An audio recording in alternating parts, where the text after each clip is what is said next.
ఏం అవసరం ఉంది? లేదు. కేటీఆర్ గారు కూడా మాట చెప్తున్నా, కేటీఆర్ గారు మీకు పదే పదే పదే అంటున్నారు, మాట్లాడుతున్నారు కదా.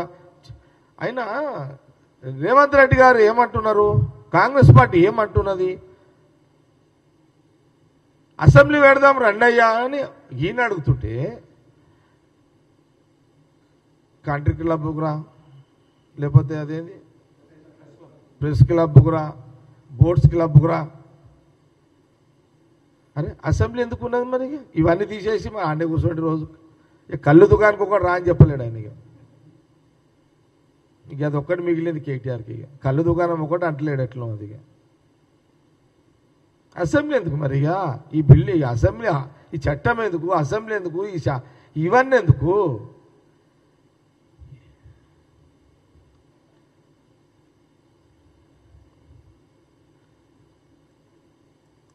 ఇప్పుడు నేను జ్ఞాపకం చేయించిన కళ్ళు దుకాణం అది కూడా అడుగుతాడేమో మరి కేటీఆర్ మళ్ళీ నెక్స్ట్. ఇక ఎమ్మెల్యేలు ప్రజలు ఎందుకు, ఓట్లు ఎందుకు, అసెంబ్లీ ఎందుకు?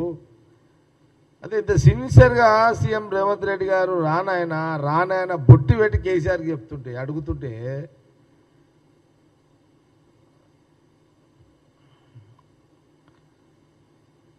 రండి, క్లారిటీ వస్తుంది కదా.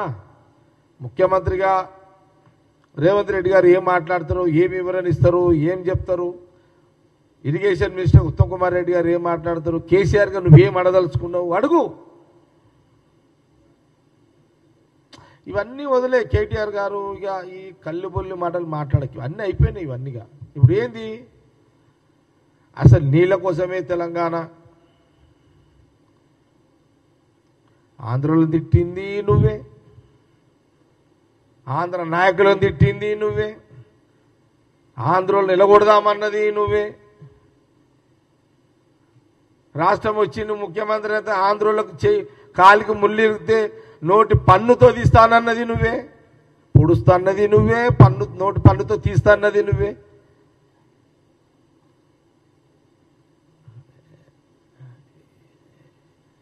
కేటీఆర్ గారు మీరు దీనికి జవాబు చెప్పండి. నేను అడుగుతున్నా కదా, కేటీఆర్ గారిని అడుగుతున్నా కదా. మీ స్వయంగా మీ నాయన, నువ్వు, నీ చెల్లెలు, నీ బామర్ది, మీ ఫ్యామిలీ ఆంధ్రలో తిట్టి ఈ రాష్ట్రానికి ముఖ్యమంత్రి అయిపోయారు, తెలంగాణ రాష్ట్రానికి. అయిన తెల్లారి ప్లేట్ పల్టాయి చేసిరు. గ్రేటర్ ఎలక్షన్ రాగానే ఆంధ్రోళ్లకు అరికాలికి ముళ్ళు ముచ్చుకుంటే నోటి పన్నుతో పీకేస్తా అని అన్నావు. ఇలా కూడా ఆ డైలాగులు నీయే, ఈ డైలాగులు నీయే. ఇక్కడ తేడా ఎక్కడుంది కేటీఆర్ గారు? అవును, అప్పుడు నీకు తెలంగాణ ప్రజలను రెచ్చగొడితే ఎమోషన్ల రాష్ట్ర విభజన జరుగుతుంది, మీరు ముఖ్యమంత్రి అవుతారు, మీ ఎజెండా అది. ఇది అయిపోయింది. అచ్చా సరే, అప్పుడు నీళ్ళు దొంగతనం చేసిరు ఆంధ్రోళ్ళు లాంటివి, నీళ్ళు ఎత్తుకపోయారు లాంటివి, రాత్రిపూట బిందెలతో మోసిరు లాంటివి, ఇన్ని పిటకథలు చెప్పారు మీరు. ముఖ్యమంత్రి అయినాక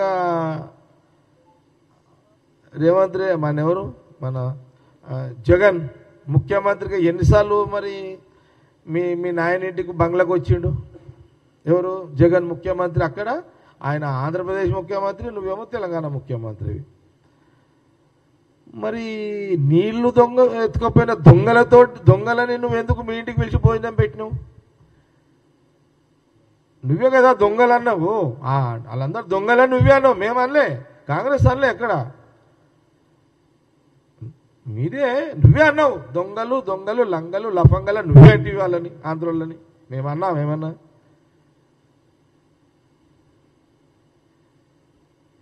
ఏమైంది? లాస్ట్కి వస్తే జగన్ అక్కడి నుంచి ముఖ్యమంత్రి నువ్వు 3 సార్లు పిలుస్తేవి, దర్వాజలో పోయి ఆహ్వానిస్తేవి, శాలువలు కాపుతేవి, లంచ్కి తీసుకపోతేవి, తిని పడితేవి. మళ్ళీ నువ్వు ఇక్కడ చేస్తే నేను వాళ్ళకు సిగ్గు చేయడం లేదు, వాళ్ళు నిన్ను పిలిచిర్రు, నీకు పిలిచి ఏమో నీకు తినబెట్టిర్రు.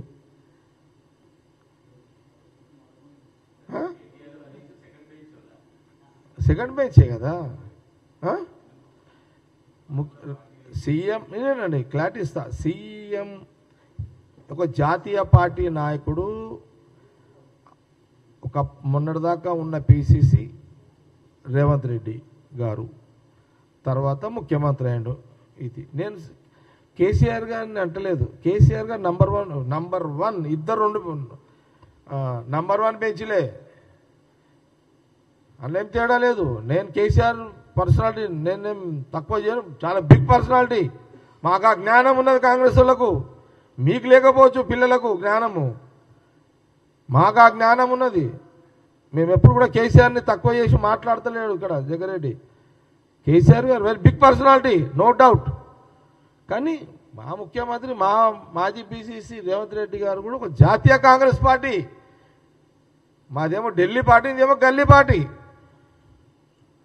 మీరైనా గల్లీ పార్టీ, ఇంకా మాదైనా ఢిల్లీ పార్టీ. ఢిల్లీకి గల్లీకి ఫరక్ లేదా? ఈ జ్ఞానం కూడా లేదా కేటీఆర్ గారికి? అచ్చా, మరి వాళ్ళని ఇంటికి వచ్చి 3 సార్లు భోజనం చేస్తే దానికి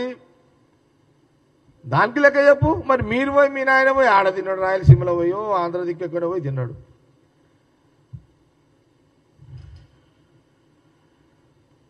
ఈడ మీరు కోడి పులుసు తినబెట్టారు, వాళ్ళేమని చేపల పులుసులు తినబెట్టారు. మీ పులుసుల కథ బాగానే ఉంది, కానీ మరి ఈ మధ్యాహ్నం మేము ఎట్లాగానే పడుతున్నాం మీకు తెలంగాణ వాళ్ళంతా. పులుసులు తినుడు కరెక్టే, నీళ్ళ పంచాయతీ పెట్టుడు కరెక్టే, మళ్ళీ మా మీద నిందలేసుడు ప్రయత్నాలు ఇది కరెక్టే. అరే ముఖ్యమంత్రి రేవంత్ రెడ్డి గారు గడ్డం పట్టుకొని చెప్తున్నాడు, ఆయన మీకు రండిరా నాయన, అసెంబ్లీకి రండి, ఆడ బంగ్లా ఉంది, వచ్చి చర్చ పెడదాము, ఏదైనా ఉంటే సలహాలు ఇవ్వండి. ఎలక్షన్లప్పుడు పొలిటికల్ స్టడీ చేసుకుందాం అందరం, అది వేరు. కానీ పరిపాలనలో పార్ట్ అయినప్పుడు యాజ్ ఎ గవర్నమెంట్గా కాంగ్రెస్, యాజ్ ఎ ప్రతిపక్షంగా అటు బీఆర్ఎస్ డిబేట్ ఉంటుంది, మాట్లాడదాము, సవరణలు ఉంటాయి, ఎన్నో ఉంటాయి. తెలంగాణ ప్రజలకు కొంత క్లారిటీ ఉంటుంది.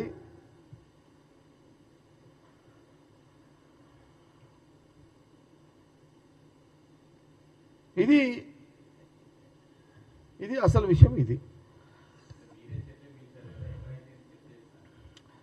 నేనేమంటున్నా చారి, ఒక్కటే విషయం అది పెట్టుకోండి.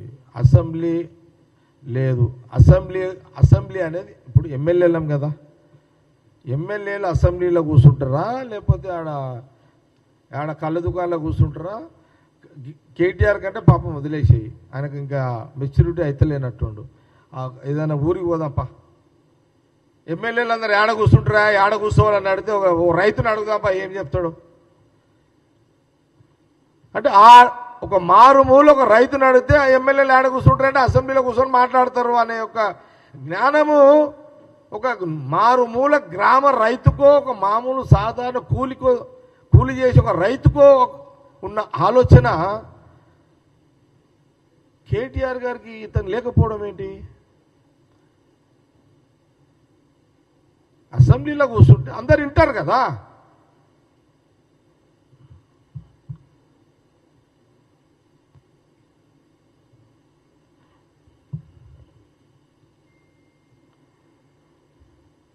పులుసులు తినేది మీరే వండుకొని, మళ్ళీ నీళ్ళ పంచాయతీ పెట్టేది మీరే. ఇదెక్కడ న్యాయము? ఇదెక్కడ పద్ధతి? ఇదేం ధర్మము? ఇదేం లెక్క? ఇదేం పత్రము? అందుకే అప్పుడప్పుడు మా ముఖ్యమంత్రి ఏమంటే కోపం వచ్చి తిడితే తిట్టినట్టారు. మళ్ళీ మీరు చేసే శాస్త్రాలు మరి ముద్దు పెట్టుకునేటట్టున్నాయి, తిట్టేటట్టున్నాయి. మరి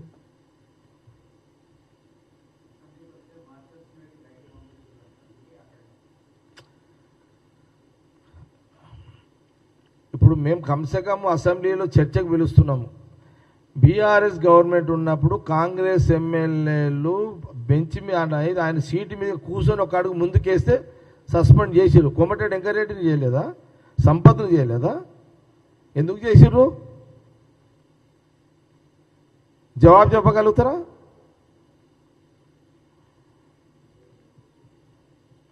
కోమటిరెడ్డి వెంకటరెడ్డిని, సంపత్ కుమార్ని అసెంబ్లీ నుంచి సస్పెండ్ చేసి అసెంబ్లీ రాకుండా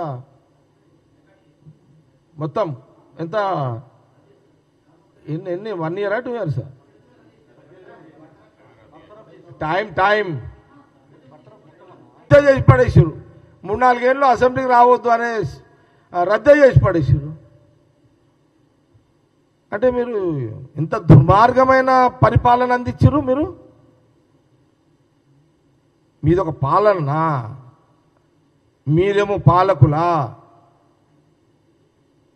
మీకు అంటూ ఒక సిస్టమ్ ఉన్నదా?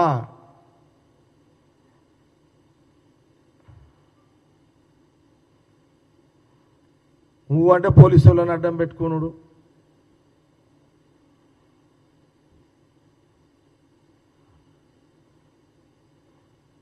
పోలీసు వాళ్ళు ఒక పోలీసు ఒక వ్యవస్థని అందరు పోలీసు, నేను ఎప్పుడు కూడా పోలీసు